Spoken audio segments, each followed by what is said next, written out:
Di balik rindang perbukitan Kasembon, ada tempat wilayah cetak literasi seolah membatu.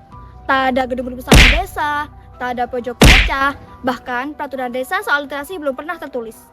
Tapi, di antara sunyinya literasi baca, ada satu ruang yang bahkan tidak pernah absen setiap pekan, yaitu Tahlilan Ibu-Ibu Muslimat dan Fatayat NU.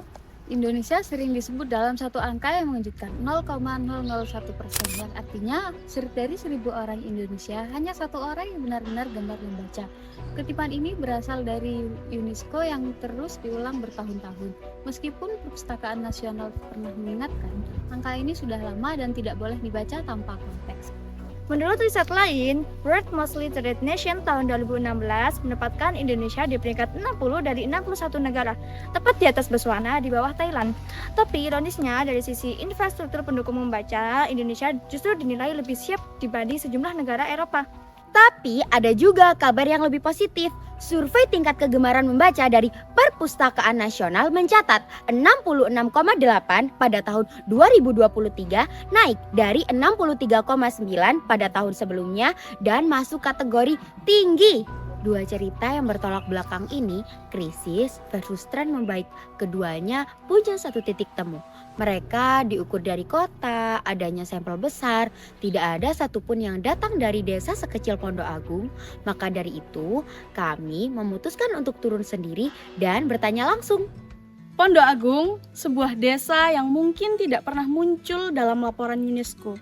Tetapi, disinilah pertanyaan tentang literasi menjadi paling nyata dan paling personal. Desa Pondok Agung terdiri dari 9 dusun, Mendalan, Gobet, Rekesan, Kampung Baru, Sambirejo, Sukorejo, Pondok, dan Deruju. Kehidupan keagamaan di desa ini sudah lama tumbuh subur. Topik literasi sebelum banyak dibicarakan secara formal pada saat ini. Nahdlatul Ulama sudah tumbuh kuat di tengah-tengah masyarakat. Namun, perannya masih belum diarahkan kepada pengembangan membaca, namun lebih pada penguatan spiritual. Langkah awal yang kami ambil bukan langsung mendirikan perpustakaan, melainkan menggali pemetaan awal dan membuka dialog secara terbuka bersama pemerintah desa. Kami datang untuk menanyakan di mana posisi pengetahuan dalam skala prioritas pembangunan. Dari sini benang merahnya sudah cukup jelas. Bukan karena desa atau warga yang menolak literasi, tapi karena literasi memang belum pernah naik menjadi prioritas. Dikarenakan kalah saing dengan program kerja yang dianggap lebih mendesak. Dan belum pernah ada yang benar-benar mendekati warga lewat forum yang sudah mereka jalani. Karena belum ada data resmi soal minat baca warga Pondok Agung, kami merancang instrumen sederhana, yaitu dengan menyisipkan buletin di tengah literasi berbasis keluarga atau forum rutin yang dihadiri warga di 9 dusun. Ketika buku tebal menjadi benteng yang menakutkan, kami merajut kertas kecil ini sebagai bentuk literasi berbasis keluarga. Nah, siapa yang mengambilnya, kami anggap sebagai sinyal minat baca yang nyata. Di Dusun Mendalan, dari 60 orang yang hadir dan 50 orang yang datang, hanya 20 lembar literasi yang biasa diambil, sekitar 40%. 9 dusun, 9 angka, dari 35 hingga 60%. Tapi, satu pola yang sama muncul hampir di semuanya. Peserta didominasi oleh ibu-ibu dan lansia. Sebagian bahkan tidak bisa membaca. Dan keluhan yang sama muncul berulang kali. Huruf yang terlalu kecil, tampilan kurang menarik, dan tema yang perlu lebih dekat dengan kehidupan sehari-hari mereka. Bagi anak-anak desa ini, gawai bukanlah pilihan pertama, tapi nyaris menjadi salah satunya yang tersedia. Bukan karena mereka tak ingin membaca, tapi karena tak banyak yang bisa dibaca di sekitar mereka. Disinilah akar masalah itu bertelanjang dada.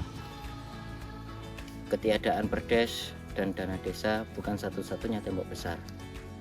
Hambatan terbesar sesungguhnya ada pada jurang kemampuan serta fisik jamaah di lapangan. 3 generasi, satu benang merah yang sama, bukan minat yang hilang, akan tetapi kesempatan dan kemampuan membaca itu sendiri yang belum betul-betul pernah difasilitasi. Ketika kami membandingkan dua sisi ini, ada kesenjangan yang perlu diakui. Perangkat desa melihat rendahnya minat baca dan budaya lisan yang menjadi alasan kuat program literasi belum menjadi prioritas. Tapi di lapangan, di 9 dusun, kami justru menemukan sebaliknya. Antusiasme yang nyata.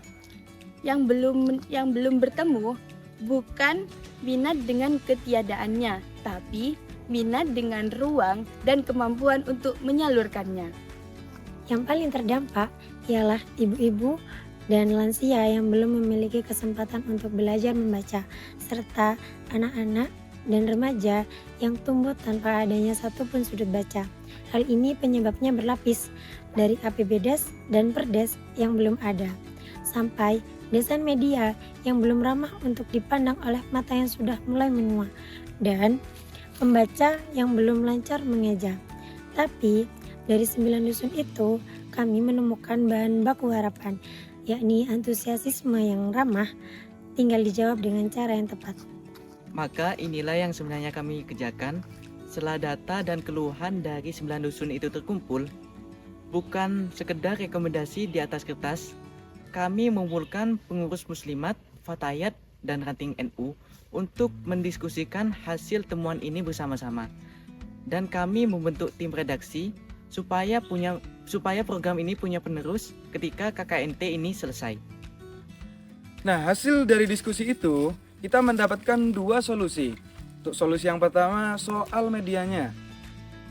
Nah, untuk buletin edisi berikutnya, tampil dengan huruf yang lebih besar, warna yang lebih hidup, ilustrasi yang sederhana, dan tema yang dipilih hasil usulan dari warga sendiri. Nah, untuk yang kedua, soal orangnya. Sebagus apapun kertasnya, tidak akan terbaca oleh mereka yang belum bisa mengeja.